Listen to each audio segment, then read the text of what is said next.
काल सुप्रीम कोर्टात उद्धव ठाकरे गटाचे वकील कपिल सिब्बल यांनी जो युक्तिवाद केला त्यानं शिवसेना संदर्भातलं सगळं गणित पूर्णपणे बदलून टाकलं आहे आणि या एकाच सुनावणीमुळे एकनाथ शिंदेंचं टेन्शन प्रचंड वाढलं आहे। इतकं की निवडणूक आयोगानं त्यांना दिलेला ओरिजिनल शिवसेना पक्ष आणि चिन्ह आता त्यांच्या हातातून निसटण्याची शक्यता निर्माण झाली आहे। काल सुप्रीम कोर्टात शिवसेना पक्ष संदर्भात पार पडलेली सुनावणी प्रचंड वादळी ठरली। जेव्हापासून शिवसेना हा पक्ष फुटलाय तेव्हापासून इतकी जबरदस्त सुनावणी कधीच पार पडलेली नव्हती। कपिल सिब्बल यांनी विधिमंडळ पक्ष आणि राजकीय पक्ष यांचा असा काही मुद्दा उपस्थित केला ज्या मुद्द्यावर स्वतः सुप्रीम कोर्टाचे न्यायमूर्ती सुद्धा निवडणूक आयोगावरती भडकले। न्यायमूर्तींनी निवडणूक आयोगाला तर झापलंच, पण त्याशिवाय त्यांनी तत्कालीन महाराष्ट्र विधानसभेचे अध्यक्ष राहुल नार्वेकर यांनाही धारेवरती धरलं।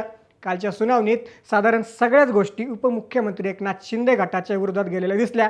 निवडणूक आयोगाने दिलेला निकाल, विधानसभा अध्यक्षांनी दिलेला निकाल सुप्रीम कोर्टात फिरण्याची शक्यता निर्माण झाली आहे। एकनाथ शिंदे आणि सर्व आमदार 2019ला उद्धव ठाकरेंच्या नेतृत्वाखाली लढले होते आणि त्यांनी उद्धव ठाकरेंचं नेतृत्व मान्य केलं होतं। मग शिवसेना पक्ष फुटल्यानंतर पक्ष त्यांचा कसा झाला, तसेच फुटल्यानंतर फक्त 31 आमदारांनीच प्रतोद कसा काय बदलला, तसेच एकनाथ शिंदेंसोबत जे आमदार फुटले होते ते विधिमंडळाचे सदस्य होते।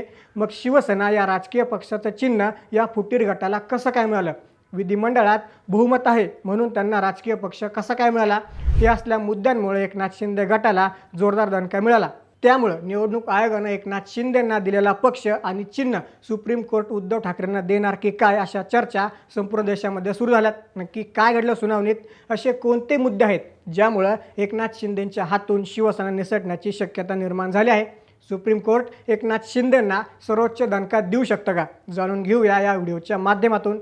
नमस्कार, मी महेश नाकाडे आणि तुम्ही पाहताय थोडक्यात। सर्वोच्च न्यायालयात शिवसेना पक्ष आणि धनुष्यबाण चिन्हाबाबत पार पडलेली सुनावणी केवळ वादळी ठरली नाही, तर तिने या संपूर्ण प्रकरणाची दिशाच बदलून टाकली आहे।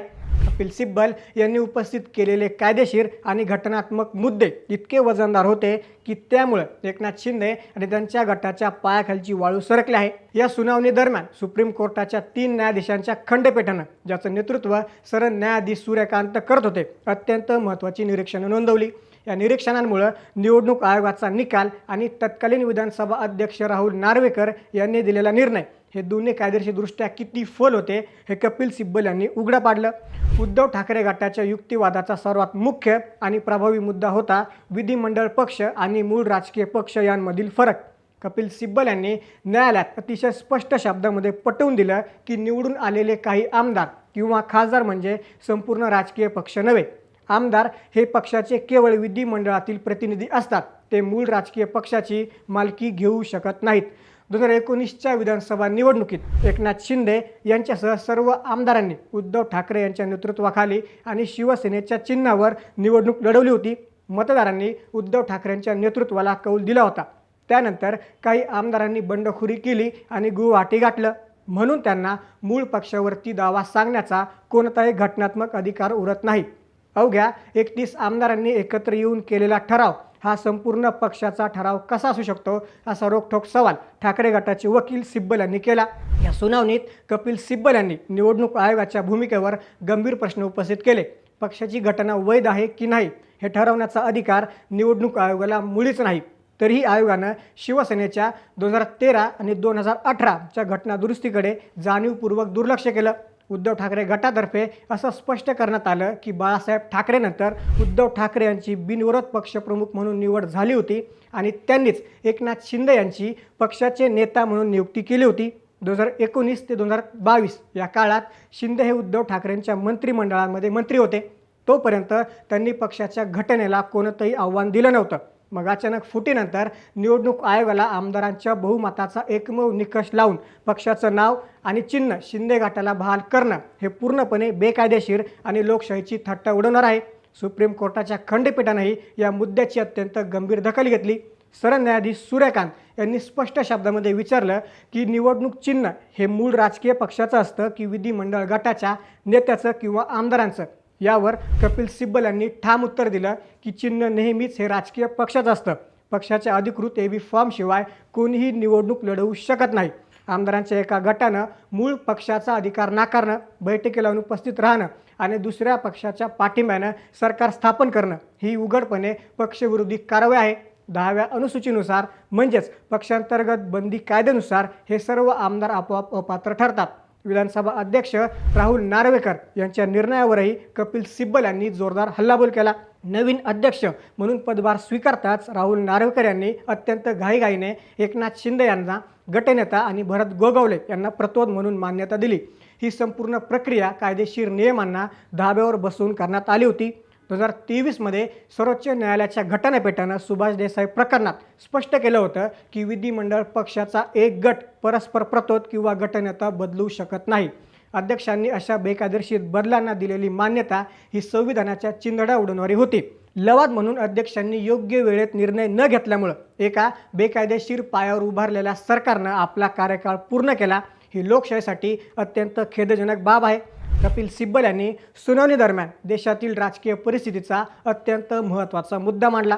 कपिल सिब्बल म्हणाले की जर अशा प्रकारे विधिमंडळ पक्ष मूळ पक्षापासून वेगळे होऊन परस्पर दुसऱ्या पक्षाची हातमिळवणी करणार असतील तर निवडणुकीतील जनतेचा कौल निरर्थक ठरेल। लोक ज्या पक्षाला आणि नेतृत्वाला मतदान करतात ते सरकार पाडलं जातं आणि पाठीमागे असलेल्या एका महाशक्तीच्या बळावर नवीन बेकायदेशीर सरकार लादलं जातं। हा भोंगळपणा आता हास्यास्पद स्तरावर पोहोचला असून निवडणूक प्रक्रियेची ही एक प्रकारे थट्टा बनलेली आहे। त्यामुळं लोकशाही मूल्यांचं आणि संविधानाचं रक्षण करण्यासाठी सर्वोच्च न्यायालयालाच आता कठोर पावलं उचलावी लागतील असं आवाहन कपिल सिब्बल यांनी केलं। कालच्या या संपूर्ण सुनावणीनंतर आता एकनाथ शिंदे यांच्या अडचणी कमालीच्या वाढलेल्या आहेत। उद्धव ठाकरे गटानं न्यायालयात एक अत्यंत महत्त्वाची अंतरिम मागणी केली आहे। या प्रकरणाचा अंतिम निकाल येईपर्यंत एकनाथ शिंदे गटाला देण्यात आलेलं धनुष्यबाण हे चिन्ह तात्पुरतं गोठवण्यात यावं अशी मागणी उद्धव ठाकरे गटानं केली आहे। कोर्टानं ज्या प्रकारे निवडणूक आयोग आणि विधानसभा अध्यक्षांच्या भूमिकेवर प्रश्न उपस्थित केले आहेत त्यावरून सर्वोच्च न्यायालय या बेकायदेशीर निर्णयांना मोडून काढण्याच्या तयारीत असल्याचं बोललं जात आहे। सर्वोच्च न्यायालयासमोर आता 3 मुख्य प्रश्न आहेत। मूळ राजकीय पक्ष ठरवताना आमदारांच्या संख्येला प्राधान्य द्यायचं की पक्षाच्या संघटनात्मक रचनेला? निवडणूक आयोगाने दिलेला निकाल संविधानाशी सुसंगत आहे का? आणि पक्षांतर बंदी कायद्याचा खरोखरच काही आधार आता उरलेला आहे की नाही? या प्रश्नांची उत्तरं म्हणजेच महाराष्ट्राच्या राजकारणाचा खरा निकाल असणार आहे। कपिल सिब्बल यांच्या धारदार युक्तिवादामुळे कायदेशीरदृष्ट्या एकनाथ शिंदे गट पूर्णपणे कोंडीत सापडला आहे। जर सर्वोच्च न्यायालयानं पक्षांतर बंदी कायदा आणि संविधानाची चौकट घट्ट पकडून ठेवली तर निवडणूक आयोगानं शिंदे गटाला दिलेली खरी शिवसेना ही ओळख आणि धनुष्यबाण हे चिन्ह पुन्हा उद्धव ठाकरेंच्या हातात जाणं जवळपास निश्चित मानलं जात आहे। जर असं झालं तर एकनाथ शिंदेंना तो सर्वात मोठा राजकीय धक्का असेल। या संपूर्ण सुनावणीबद्दल तुम्हाला काय वाटतं? सुप्रीम कोर्ट शिवसेना पक्ष आणि चिन्हासंदर्भात निर्णय बदलेल का? उद्धव ठाकरेंना त्यांची शिवसेना परत मिळेल का? आम्हाला कमेंट्समध्ये नक्की सांगा। अशाच राजकीय घडामोडी जाणून घेण्यासाठी थोडक्यातला नक्की सबस्क्राईब करा।